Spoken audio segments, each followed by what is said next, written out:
গুড়ি গুড়ি বৃষ্টি, দমকা বাতাস, বৈরী আবহাওয়ায় বাইরে বের হওয়াটাই যেন দায়।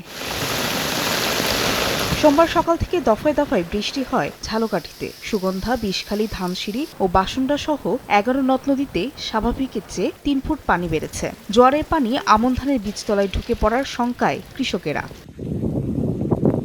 এই অবস্থায় নদী ও সমুদ্র বন্দরকে ৩ নম্বর স্থানীয় সতর্ক সংকেত দেখিয়ে যেতে বলেছে আবহাওয়া অফিস। মোংলা বন্দরে অবস্থানরত বিদেশি বাণিজ্যিক জাহাজগুলো সতর্ক অবস্থায় রয়েছে। তবে বন্দর কর্তৃপক্ষ জানিয়েছে, এখন পর্যন্ত জেটি ও পশুর চ্যানেলে পণ্য খালাস ও পরিবহনের কাজ সীমিত পরিসরে চলছে। অধিক বৃষ্টিপাতের ফলে পাহাড় ধসের আশঙ্কা দেখা দিয়েছে।